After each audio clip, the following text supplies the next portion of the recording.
বন্ধুরা, এটা তো আমরা সবাই জানি যে মর্তলোকে জন্ম নেওয়া কোনো প্রাণী চিরকাল বেঁচে থাকতে পারে না, অর্থাৎ তাকে একদিন না একদিন মরতেই হয়। কিন্তু আপনারা কি জানেন মৃত্যুর পর আত্মার কি হয়, কিংবা মৃত্যুর 24 ঘন্টার পরে আত্মা তার নিজের ঘরে পুনরায় কেন ফিরে আসে, আর সে কতদিন নিজের ঘরে থাকে?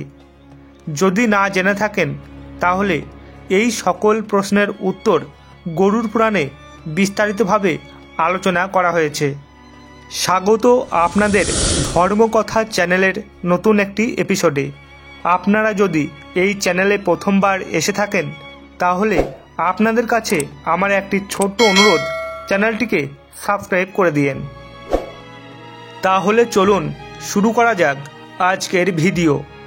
বন্ধুরা, গরুড় পুরাণে বলা হয়েছে যখন কারোর মৃত্যু হয় তখন যমরাজের দূত তার আত্মাকে নিজের সাথে যমলোকে নিয়ে যায়, যেখানে তার পাপ এবং পুণ্য কাজের লেখালেখি করা হয়। আর তারপর 24 ঘন্টার মধ্যে যমদূত সেই আত্মাকে আবার নিজের ঘরে ফিরিয়ে দিয়ে আসে।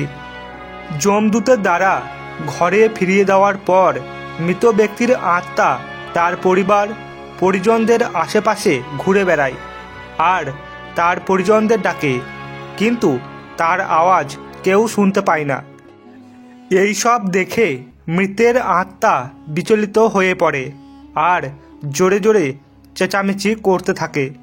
তখনও তার আওয়াজ কেউ শুনতে পায় না, কিন্তু যমদূতের কাছে বন্দি থাকার কারণে সে মৃত শরীরে প্রবেশ করতে পারে না। এছাড়াও গরুড় পুরাণে বলা হয়েছে কোনো ব্যক্তির মৃত্যুর পর যখন তার পরিবার পরিজন কান্না করে তখন তা দেখে মৃত ব্যক্তির আত্মা দুঃখ পায় আর সেও কান্না করতে থাকে, কিন্তু সে কিছুই করতে পারে না আর নিরুপায় হয়ে তার জীবিত সময়ে করা কর্মের কথা ভেবে দুঃখী হয়ে যায়। গরুড় পুরাণে বলা হয়েছে যখন যমদূত মৃতের আত্মাকে পরিজনের কাছে রেখে যায় তখন তারপর ওই আত্মার মধ্যে এতটাও শক্তি থাকে না যে সে যমলোকে যাত্রা করতে পারে। গরুড় পুরাণ অনুসারে কোনো মানুষের মৃত্যুর পর 10 দিন পর্যন্ত তার পিণ্ডদান করা হয়, যার ফলে মৃত ব্যক্তির শরীরে বিভিন্ন অঙ্গের রচনা হয়। আর তারপরে 11তম এবং 12তম দিন যে পিণ্ডদান করা হয় তার ফলে মৃতের শরীরে মাংস এবং ত্বকের নির্মাণ হয়। আর যখন 13তম দিনে শ্রাদ্ধ শান্তির কাজ করা হয় তখন মৃতের নামে যে পিণ্ডদান করা হয় তার ফলেই মৃতের আত্মা যমলোকে যাত্রা শুরু করে। অর্থাৎ মৃত্যুর পরে 13 দিন পর্যন্ত মৃত আত্মার নামে যে পিণ্ডদান করা হয় তার ফলে আত্মা মৃত্যুলোক থেকে যমলোক পর্যন্ত যাওয়ার শক্তি পায়। বন্ধুরা, এই জন্য গরুড় পুরাণে বলা হয়েছে যখন কোনো মানুষের মৃত্যু হয় তখন তার আত্মা 13 দিন পর্যন্ত নিজের পরিবার পরিজনের মধ্যে ঘুরে বেড়ায় আর তারপর মৃতের আত্মা মর্তলোক থেকে যমলোকের যাত্রায় বেরিয়ে পড়ে। যে যাত্রাপথ পূরণ করতে তার 1 বছর অর্থাৎ 12 মাস লেগে যায়। বন্ধুরা, এখন আপনাদের মনে প্রশ্ন আসছে যে যদি কোনো মৃত ব্যক্তির আত্মার পিণ্ডদান না করা হয় তাহলে কি হবে? তাহলে আপনাদের বলে দিই যে এই বর্ণনা গরুড় পুরাণে আলোচনা করা হয়েছে।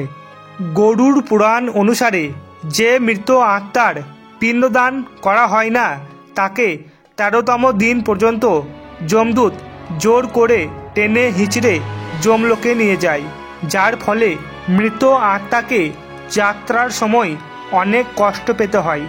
এই কারণে হিন্দু ধর্মে সমস্ত মৃত আত্মার জন্য 13 দিন পর্যন্ত পিণ্ডদান করা আবশ্যক বলা হয়েছে।